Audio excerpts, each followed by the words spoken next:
Hey there, and welcome back to Baldur's Gate 3. My name is Pete, and today we complete another episode of this Honor Mode walkthrough with our Dark Urge Halfling Bard, Sylvia Hairyfoot.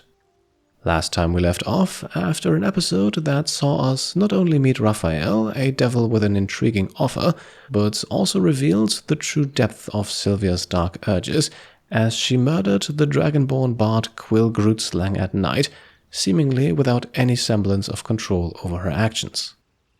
Our party has been kind enough to blame the Mind Flayer tadpole in our brain, but I think we know better. In any case, it is a new morning now, and we have work to do. Today we're going into an owlbear nest. In fact, we're already right in front of it, together with Brynna and Andrick, followers of the Absolute, who we met last episode, and who mistook us for one of them. And before we accompany them inside, let us quickly head back to the body of their previous leader, Edowin. Your sour face is tiring, Shadowheart. By all means leave if I am so distasteful. I'd rather not turn my back on you, if it's all the same. And while Shadowheart and Laezel once again bicker among each other, we can now cast Speak with Dead on Edowin's corpse.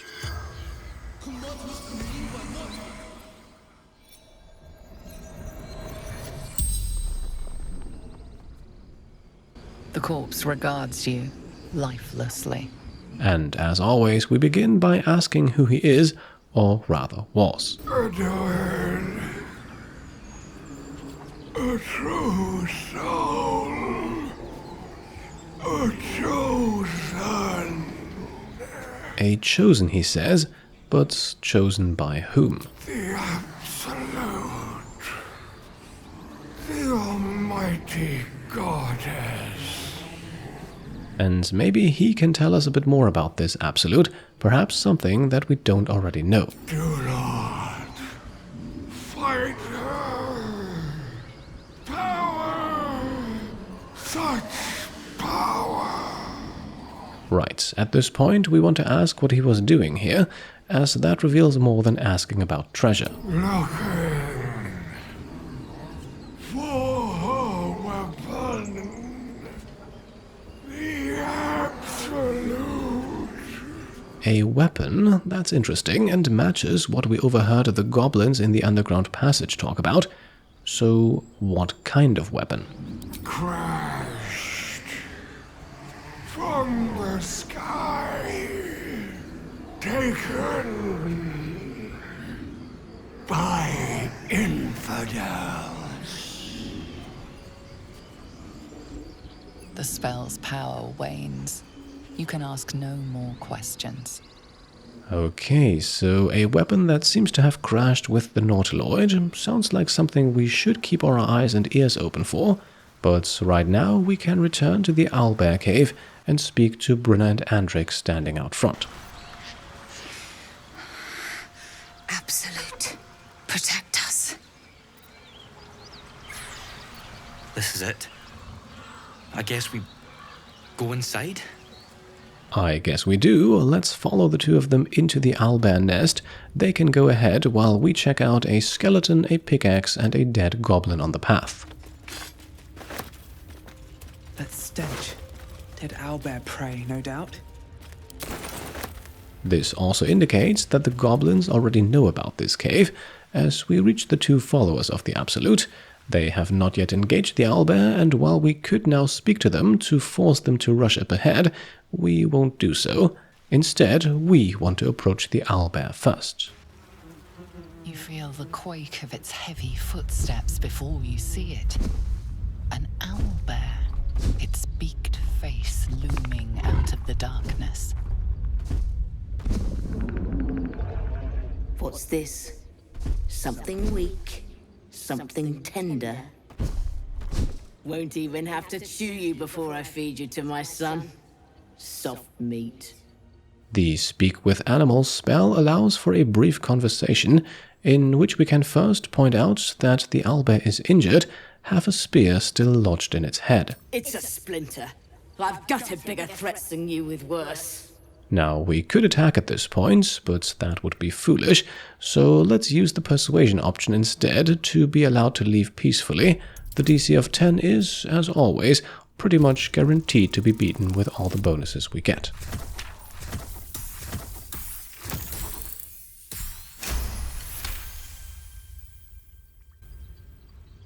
You're small, weak. Killing you would be a waste of time. You can go, but you make one wrong step and I'll rip you to shreds. Right, Shadowheart approves, Laezel does not, but don't worry, we will earn her favor soon enough, as we did of course not come here for a friendly conversation. We do very much plan on killing the beast, which, as you may have been able to see already, has a cub with it, a cub that was actually also mentioned back in a report we found in the Druid Grove. Now, as we get in position, we can loot a short sword and a backpack with some valuables, before we then climb up the rocks here. We need to be careful not to go too far though. The owlbear warned us, if we get too close, combat will automatically begin. At this point, we want to activate Laezel's Githyanki Psionics jump ability, and then, once her action has refreshed, enter turn-based mode.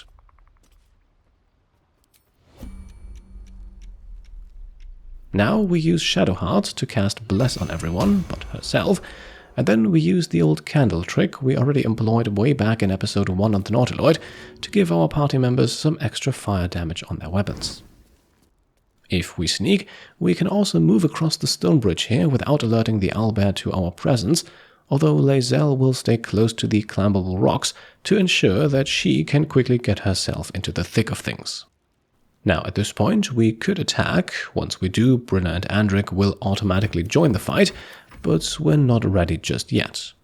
On the next turn, with Astarion, we want to jump the gap here and move a bit further towards the northeastern corner of the map, and while we're at it, we can also use his second bonus action to redip the crossbow, just to make the extra damage last one round longer.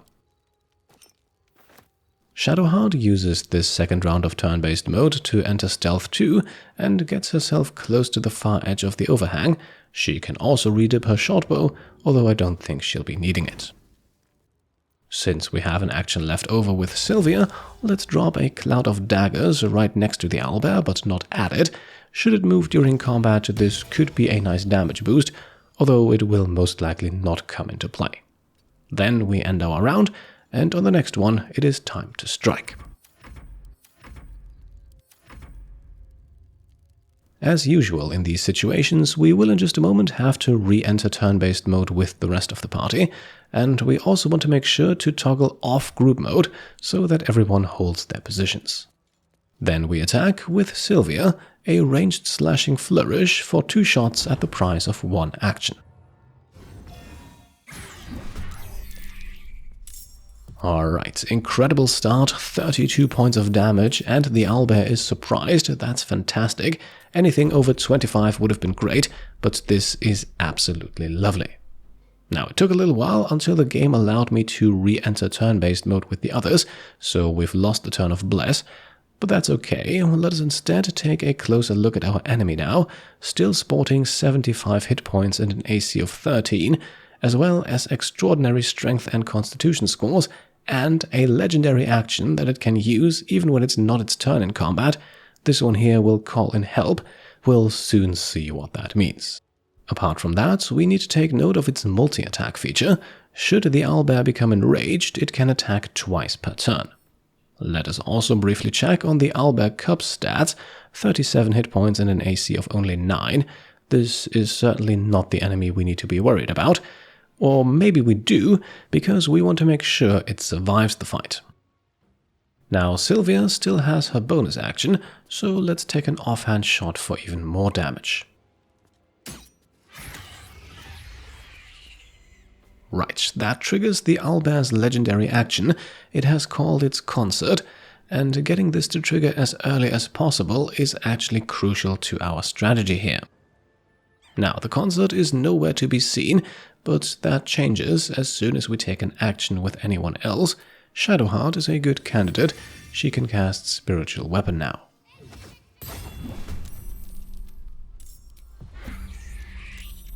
And there we go, the concert is none other than a second owlbear, thankfully also surprised, but with the full 118 hit points and all the other abilities of its mate, except for the legendary action. It too can also become enraged, something we really do not want. On the bright side, this only triggers once it drops below 60% of its maximum HP. The Owlbear mate is also why we positioned Astarion where we did. If you want to get really cheesy, a cloud of daggers in its spawn point is also possible, but we'll rely on a sneak attack instead. Okay, you just witnessed 43 points of damage thanks to a critical hit. On sneak attacks, that is stupidly powerful, and honestly, it might have already ensured that this fight goes the way I have planned. But, of course, we are not in the clear yet. Let's re-dip Astarion's crossbow, have him re-enter stealth, and bring things over to Shadowheart. Still hidden, she can now cast a 2nd level guiding bolt at the mate, who, by the way, has become our sole target at this point.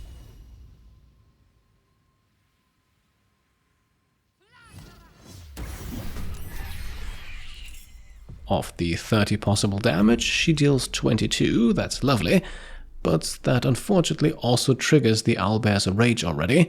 Not only will it now attack twice per turn, that is, after losing surprise, but it has also become resistant to all physical damage, effectively doubling its remaining hit points once more, as most of our attacks will be physical. And yes, the other Owlbear can trigger this too. I think you can see how this fight can become an absolute nightmare on honor mode.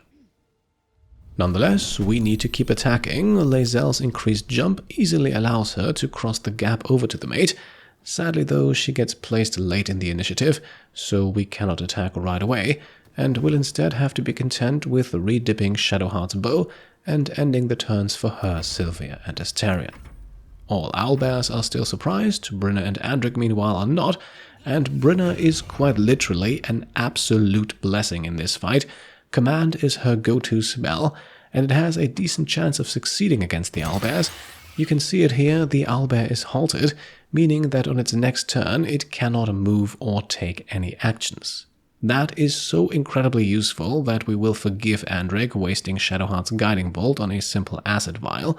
The advantage now lost for Laezel's attack, still it's 5 more points of damage, I suppose we'll take it.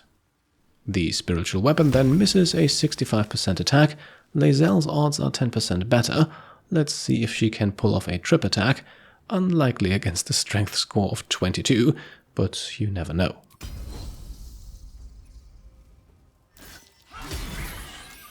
Alright, 12 damage, but the Owlbear remains standing. And that's our turn. With all enemies still surprised, Sylvia, Astarion and Shadowheart are now up next. And we begin with Astarion, who keeps it simple. Sneak attack number 2 is ready to go.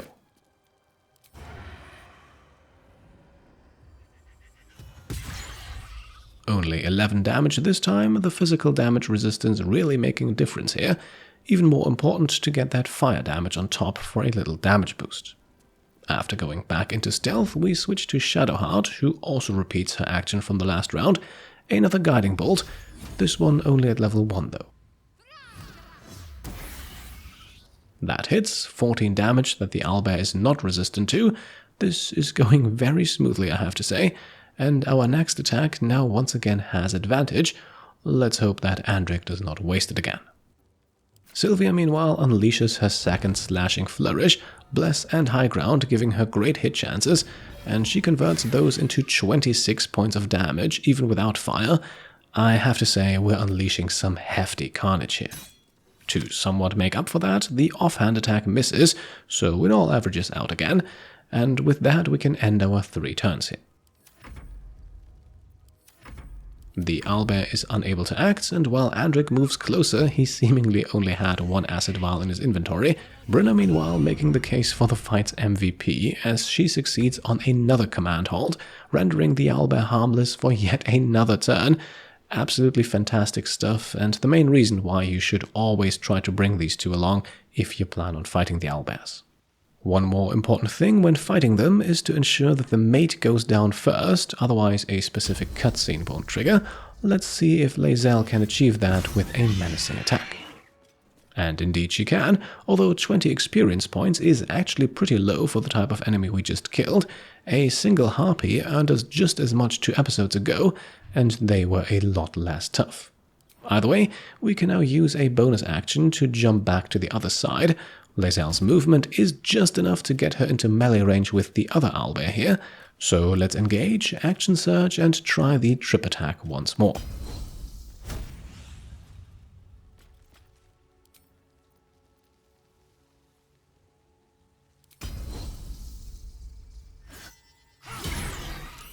Once again, the owlbear saves, but we deal some good damage. One more big upside of Command Halt is that under the spell's influence, the owlbear cannot trigger its rage. One thing we want to make sure of now is to toggle both opportunity attacks and riposte to ask, so that Laezel does not accidentally strike the Owlbear Cub, because after a very successful attack from our spiritual weapon, that cub is up next. And it walks right through the cloud of daggers, losing a good third of its health, while the only target in range is the spiritual weapon, and its tiny claws are not enough to take it down. So here we are then. Sylvia, Astarion and Shadowheart don't even need to kill the owlbear, since it is still halted, but I have a good feeling they will. Right, not quite enough, but with only 2 hit points left, Sylvia is surely able to finish the job. Cub looks from you to his dead mother. Wake. Hungry.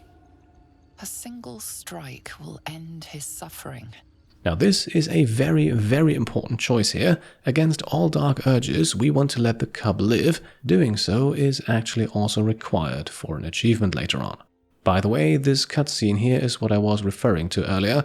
It only triggers if you kill the owlbear mate first. If that's not the case, the fight will continue, and you have to run away from the Owlbear Cub to save it.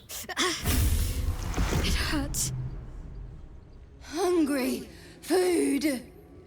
You watch, speechless, as the cub begins to eat his mother. The cub has a fighting chance now.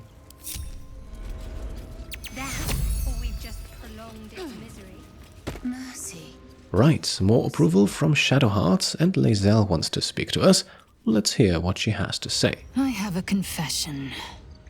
I was too hasty to judge you. I thought you witless, gutless, unimpressively bland. Well, seems like we need to squeeze the compliment out of her. What does she think now? Now, well, you've earned my respect and more still. You've proven your wits.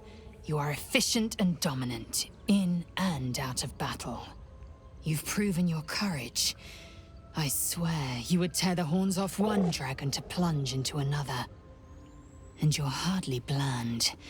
Your scent alone is enough to make my neck sweat and my hairs stand on end. Okay, that does indeed sound like Laezel's coming on to us, and quite out of the blue I might add. But we can get a bit more info out of her by confronting her for being such a grouch all the time. If you must know, Vlaakith requires everything of her children. I can't count how many bruises I've inflicted. Can't measure how much blood I've drawn in the undying Queen's name. I know only blood red and death black. My mind is silver, and my body steel. I am what I must be, say what I must be, to survive every beast I face and every wound I bear. Bah, enough talk. I will be plain. I want to taste you. Perhaps tonight, perhaps later. But I want it all the same. Do you?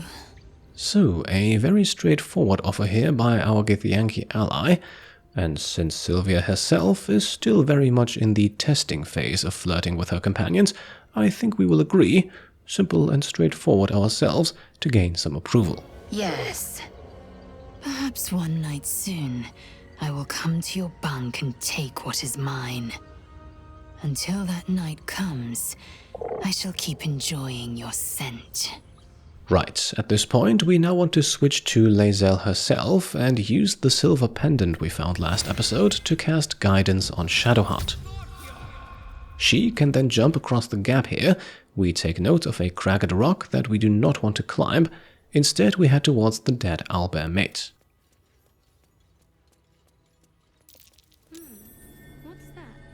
With the help of guidance, Shadowheart passes a DC 15 survival check to find a hidden treasure. Looting it can be a bit tricky with the beast laying on top of it, but it is worth it for an acid vial and an arrow of roaring thunder.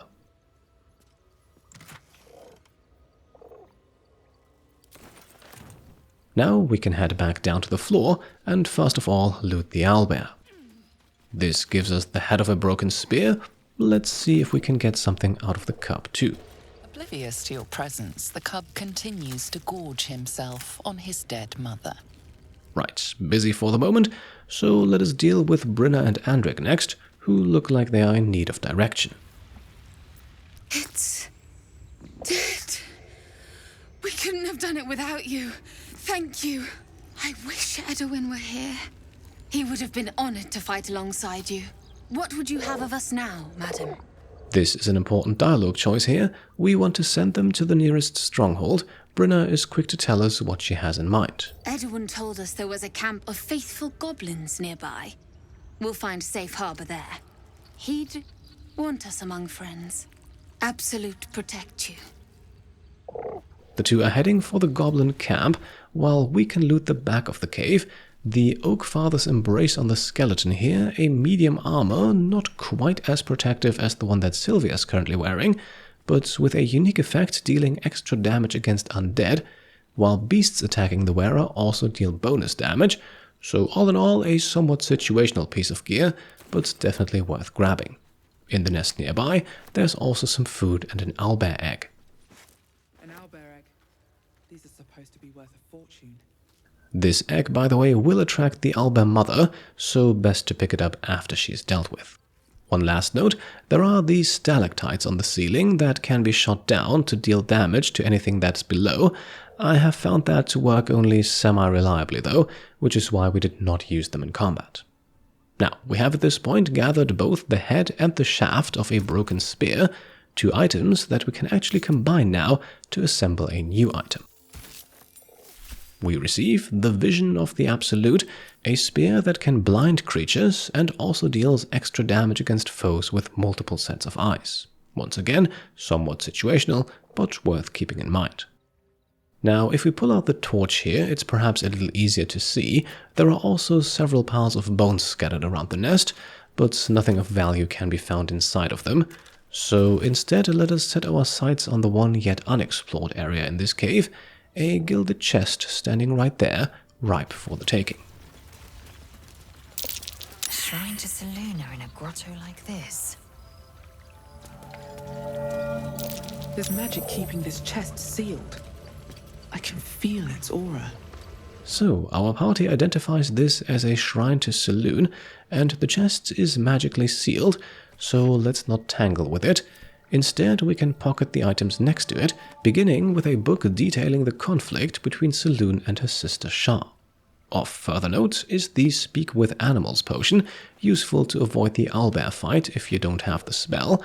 Further loot includes a healing potion, a scroll of Detect Thoughts, and some incense.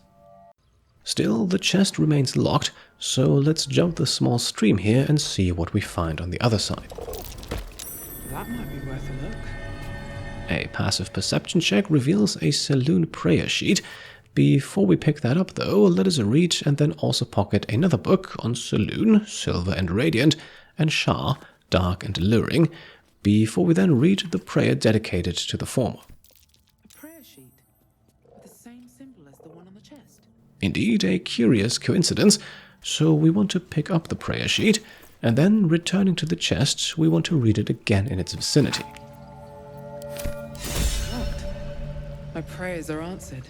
And there we go. The magical seal on the chest is removed, and Shadowheart even gains an inspiration that could end up being very useful in a second, as we now attempt to loot the chest. You should leave it, or even destroy it if possible.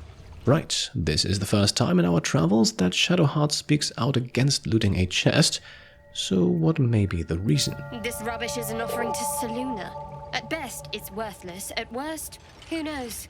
Could be cursed. Do not trifle with that moon witch or her trinkets. Only trouble will follow. Now, we could agree to leave it for some approval or convince her otherwise, but the real treat hides behind the insight check here. Let us find out why she cares so much. The DC for this is a moderately difficult 15, and even with guidance from Laezel, it is probably for the best we picked up that inspiration earlier.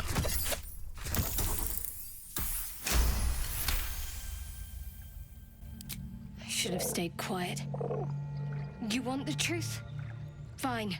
I worship Shar, Mistress of the Night, Selune's twin and foe. Now that you have the truth, please don't make a big fuss about it. The goddess of secrets. How telling. Okay, success on the first try, and Shadowheart reveals quite the secret. Not the usual cleric, but a follower of Shar.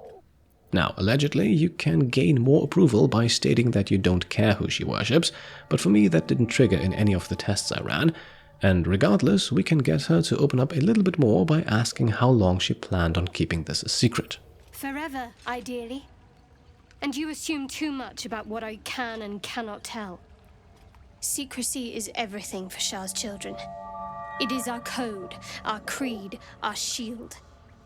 I even keep secrets from myself. I had my memories suppressed, so that nothing I know could be used against the Dark Lady. Once I prove myself, my memories will be restored. I'm not sorry I kept this from you. Not one bit. Though, perhaps that might change, if you can show an open mind. Right, pretty heavy stuff all of that, but I would say Sylvia is fairly open-minded, so why not fish for a few more details? Talk to me later. We've got more pressing matters to see to right now. Okay, so a simple shrine just revealed a major secret about one of our party members, who, by the way, is now perfectly fine with us opening and looting the chest. There should be an approval penalty for this, if I recall correctly, but it seems Shadowheart is elsewhere with her thoughts. The Moondrop Pendant, then the key item from this haul, rendering its wearer immune to opportunity attacks if they are at or below half health, although we would need to actually take some damage for this to be useful. We'll see how long we can keep that streak going. Speaking of keeping going, we are on the move again. The Owlbear Cave is thoroughly completed now, so let's head back out the same way we came in. You know what I really miss about Baldur's Gate? The food. Freshest fish I've ever had. I don't care for fish. Red meat, now, that's a different. Rare as can be. Dripping. Well, unless we find a cure, you won't have any teeth to chew it with soon enough. Some banter from our party as we explore a new area. Right on top of the cave, a small forest patch holds a few valuables, berries, honey from a beehive, and some fish at a small fishing spot.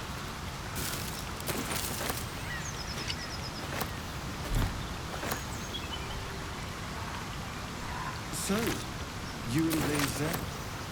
Seems Please don't remind me. But keep your guard up with her. And after another instance of the distrust between Shadowheart and Laezel manifesting itself, we can now harvest more berries and alchemy ingredients in the northeast corner. Would you believe I've never been with a Githyank?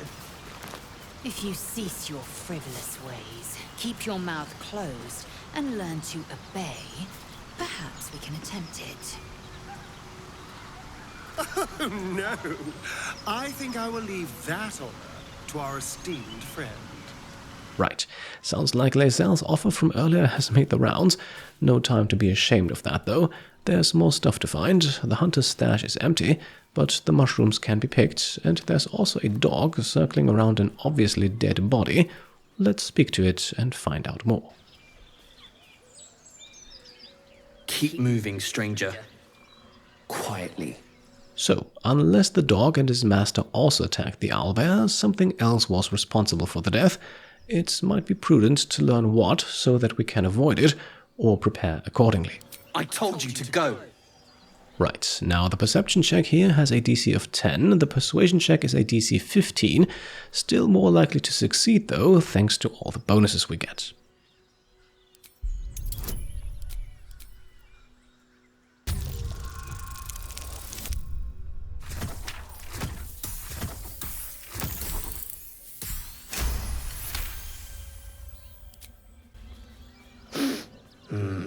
There's death in your scent, but not in your words.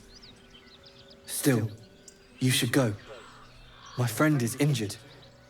He needs rest. Well, I'd say he's well past that point, but there's no need to be a jerk about it. Maybe we can convince him still. Of course he will. And then we'll return home. Right, seems like there is no changing his mind, so let us instead learn all we can, beginning with the dog's name. He calls me Scratch. You can do the same. And once again, let us ask about what happened. So far, the answers have not revealed much. We were attacked. Cackling, furry things on 2 legs. And their smell, it was strange, rotten, evil. You know the creatures he describes. Gnolls. Okay, gnolls. We'll talk more about them should we meet them. For now, let us end the conversation by offering Scratch a place at our side. No, I won't leave him. Right then, seems like he'll need to learn the truth in his own tempo. All we can, and definitely also want to do at this point, is to invite him to camp should his master not awaken. If it comes to that, I may. Thank you. And with that taken care of, let us now use our magic to speak to Scratch's owner, the closest thing we can do to bring him back to life.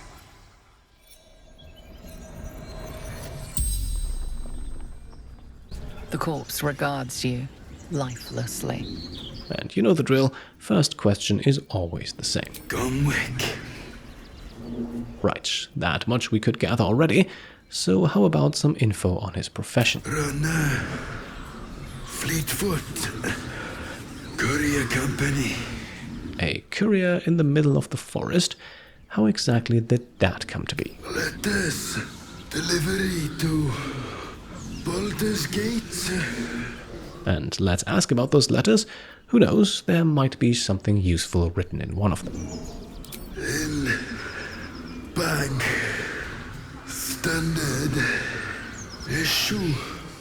Right, last question, and since the nature check already revealed what happened, we have no need to ask him about it, therefore we can instead inquire about his hometown. From Trail. The spell's power wanes. You can ask no more questions. And there we are. Not much to go on, but we need to keep an eye out for gnolls, and right under Scratch's watchful eyes we can now loot his master. The first letter tips us off to a hidden stash located on a graveyard. Let's keep that in mind. Letter number 2 has a mother announcing the birth of her son, and letter number 3 is a personal note to Gomwick himself, telling him to be careful on his travels, seemingly without success. The rest of his inventory is fairly basic stuff, so let's keep going. I just want to briefly point out that the river can be crossed at this point, leading north, and we can also already spy some buildings to the west. We will ignore both for the moment, and instead loot the rest of this small area. A ring can be found from a bird's nest, and there's another beehive on the rock wall here. This rocky crevice, then, is the other way into the owlbear nest that we looked at with Shadowheart earlier. No need to go back there at this point, though. Instead, past another tree, there's more alchemy ingredients to be found. I wouldn't have predicted the night you shared with our friend Laezel. You didn't consider it beneath you. They were beneath me at times, but also above me, and standing at certain points. That's enough. I get the picture. Gods, do I get the picture. These lines here may have actually been triggered prematurely. After all, we have not yet spent the night with Laezel. Best we not worry about that, though. A ring from another nest brightens the mood, another hunter's stash then is empty, and all of a sudden we see a dead boar on the path. Let's investigate. Strange. It looks healthy, but it's stone dead. Who cares about fun? The pig's dead, my friend. Staring at it won't bring it back. Come on. We'll never fix these brainworms if we stop and gawk at every piece of carrion you find. This time, Astarion is unusually adamant that we should press on, but first let's perform a medicine check to examine the boar closer.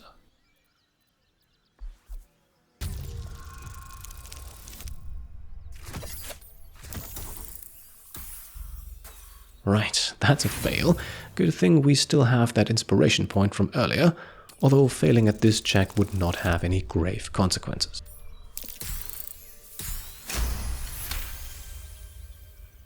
The boar seems to be fresh, only a few hours dead.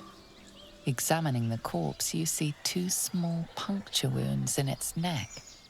And is it dead enough for you? Well, 2 puncture wounds, that is indeed strange. Maybe we can persuade Astarion to weigh in on it, since he's so eager to be involved. The DC of 10 here, no trouble for us.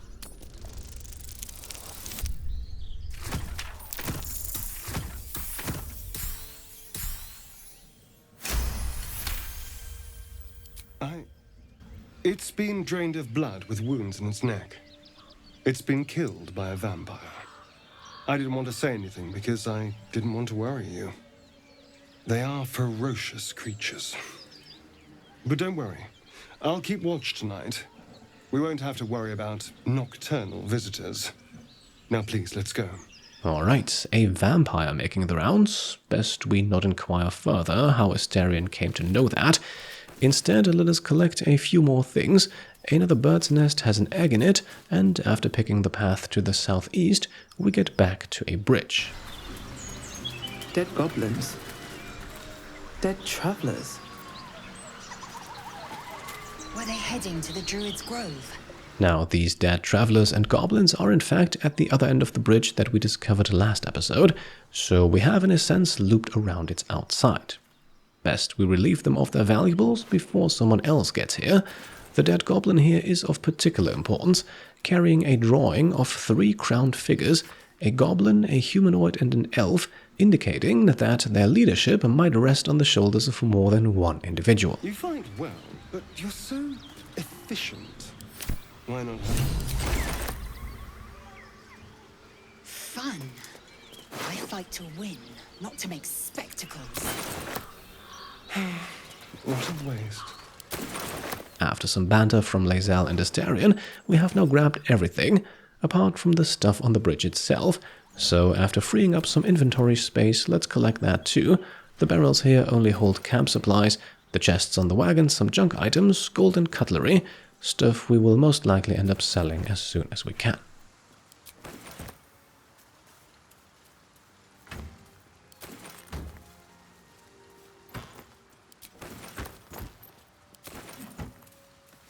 Now, at this point, we have made as much progress as I wanted to make today, so let us return to camp.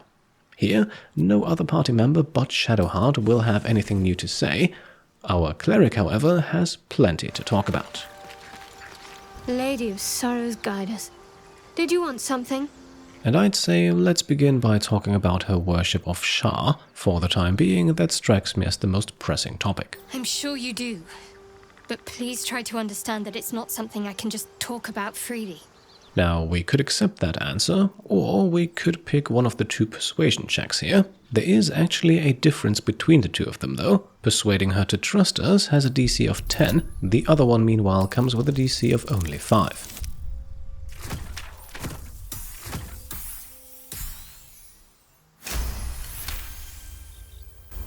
Very well. Perhaps there's potential in you. Let's see how you handle this. I am indeed a disciple of Shar, Mistress of the Night and Lady of Loss. I assume you've heard of her? Since there is no approval to be gained with any of the 4 options here, we might as well have her remind us. That way we make sure to learn all we can. My Lady Shar is the Night Singer, the patron of darkness and loss. And no, we are not going to insult her deity 2 minutes into the conversation, so please, continue. Most fear the dark, like children, because in darkness they see their fears reflected. But Shar teaches us to step beyond fear, beyond loss. In darkness, we do not hide. We act. Pain, hope, the promise of better days. All of these are heavy cloaks that bend our backs and burden our hearts. We shed those cloaks. Before Shar, we stand gloriously naked, beyond the vanities of mortals. And, well, there is some truth to option number 3 here.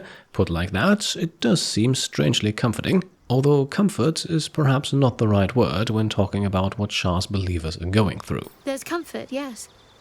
But often there has to be pain beforehand. We tear down the lies the world is drunk on.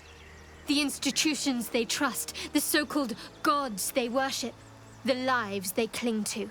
We destroy false idols, topple corrupt organizations, fight heretics wherever they're found. There's often suffering, death even. Many people break before they embrace Shar's truths. Now here we can in fact gain some approval. Admittedly, our progress with Shadowheart has been so smooth that we don't really need to. Nonetheless, let us at least show ourselves convinced, although as a Dark Urge, that might not be all that surprising. You're wiser than most. Many people balk at our doctrine. It's the reason why we cherish secrecy. You've a habit of saying all the right things. Either you're very glib or we're kindred spirits. Maybe both, knowing myself. But yes, once we've saved ourselves, we can talk more on this. At this point then, we want to turn to other matters and once again discuss Shadowheart being in pain before, a reaction she had to sparing the Owlbear Cub. The wound on my hand. It never quite heals. And sometimes it causes terrible pain to rip through me. It's my burden, though, from Lady Shar. I can feel her influence somehow. And it is that somehow part that might make one question all of this, but maybe she's got an answer for why her goddess puts her through all of this. I cannot say. Not with what I can recall. But even then, it would not be for me to question her will. Lady Shar has her reasons. Well, maybe we're able to deduct those reasons by learning what causes it to hurt. Perhaps Shadowheart has noticed a pattern. It's difficult to say. Sometimes I wonder if it's supposed to be guiding me, punishing me, testing me. But perhaps it's none of those. Perhaps it's completely random. I'd like to hope there's more to it than that. Some meaning that Lady Shar will reveal to me when the time is right. Until then, all I can do is endure. Now at this point we get a unique dialogue option that only presents itself as a result of this line. Therefore, we will now not ask how she can manage, but instead if there's anything we can do to help. I don't think so, but you're sweet to ask. Maybe just be patient the next time you see me wince or cry out. It'll pass quickly enough. It always does. Pain is sacred to followers of Lady Shar. Pain will give way to loss and then to the peace of her eternal darkness. You can tolerate a great deal of suffering so long as it has meaning. Yeah, one might start to see the problem with that reasoning. For us, as leader of the party, however, there is perhaps a bigger problem, as someone sworn to secrecy does not necessarily make for the best party member. I'll try my best. But secrecy is ingrained in me. Lady Shar considers it greater protection than any shield or armor. And there we go, that would be that chain of dialogue exhausted. One more to go. Let us now try to learn a bit more about Shadowheart herself. After all, we have gained so much approval and already know her big secret. You already know my biggest secrets. What more can you ask? And yes indeed, we have learned a lot about what constitutes Shar worship, but we haven't really learned why Shadowheart turned to her in the first place. She took me in when no one else would. Without her, I wouldn't be alive. She's my mother. She nurtures me, cares for me, loves me. Don't believe the lies the Selunites tell. At this point, we can also prompt her to tell us something else about herself, something not related to Shar or the tadpole in her brain, admittedly two rather prominent issues. What, besides my life's calling and the greatest problem I've ever faced? Well, I like night orchids and can't swim. Is that the sort of thing you meant? Indeed it might be, and it gives us one final chance to gain some approval from this conversation. We will not tease her for being unable to swim, and instead ask her to point out those night orchids the next time we see them. It's a deal. And just for the sake of true completion, let's ask if there's anything else she cares to share. Who knows, maybe there's more. No, I can't. Quite literally, I mean. With my memory suppressed, I can't betray Shar's secrets. But I can't remember much of myself either. If I manage to return to Baldur's Gate and fulfill Shar's mission, then my memories will be restored.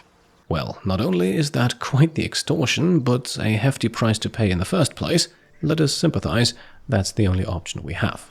Of course. It is an act of faith, not to be undertaken lightly. Shar will reward me when I succeed. Right, at this point we only have dialogue options here that do not get us anything new, so let's leave the conversation. And then we can head to the campfire, end the day and also immediately trigger a long rest. This will be our fourth proper one, unlocking the bedrolls and breakfast achievement.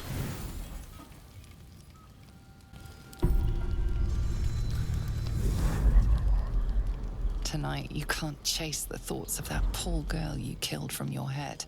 You wonder what she looked like as she died. Squirming, skewered in abject agony. Right, looks like our dark urges are once again plaguing us at night. Thankfully this time without any casualties, at least there are none to be seen. Let's go for a walk to clear Sylvia's head.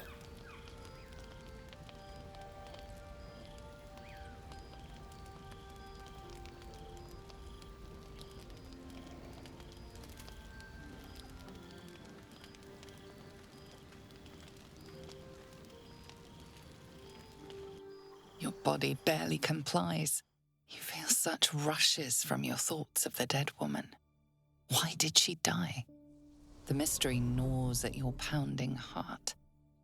Milady? Jubilant day!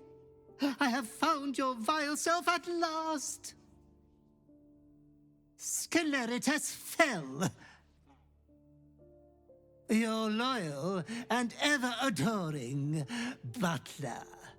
I followed you, my dear rotted master. We have been parted so tragically long. Okay, so a not at all creepy creature just approached us in the middle of the night and claims to be our butler. As valid as all the other dialogue options here may be, that point strikes me as the one that we should investigate first. Oh, one hell of a butler. The most unprincipled servant you could hope for. You have always struggled to conduct yourself properly without me. I found you following the stench of that bard. She reeked across the coast like a piece of dog muck on the road. Right then, might be that this guy even had something to do with us killing the bard. Perhaps Sylvia was not responsible after all, and it was all the doing of the mischievous Sceleritas Fel. Such fine work could never be done by a wretch like me.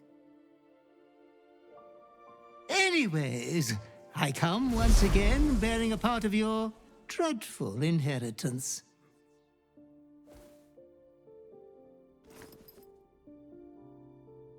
You earned this iniquitous prize through your great show of exceptional violence the other night. I'm sure Master will be better soon. A fellow of your fine breeding is never down for long. I cannot wait until your next act of shameless barbarity. So, looks like our dark urge is still very much our own burden. At least we just received some form of reward for it. However, maybe much more importantly than that, Sceleritas Fel here seems to be our only link to our past. So, as our butler, I'm sure we can order him to tell us everything we don't recall. Though I would love to regale you with your past triumphs, I cannot. I am forbidden to interfere. Our betters will not allow it.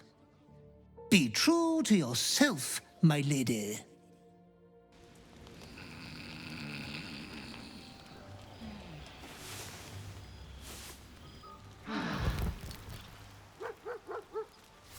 Right, we wake up on the following morning, well rested but surely confused, but in the possession of the Deathstalker mantle, a rare mantle that allows its wearer to go invisible after killing an enemy. We may have paid a steep price to get it, but there is no arguing that this is a very useful item. And before we make the cut, we can also note that a particular dog has just joined us. Right, looks like Scratch has discovered the sad truth after all, his master not coming back. Let's pet him, not only for comfort, but also to gain some approval.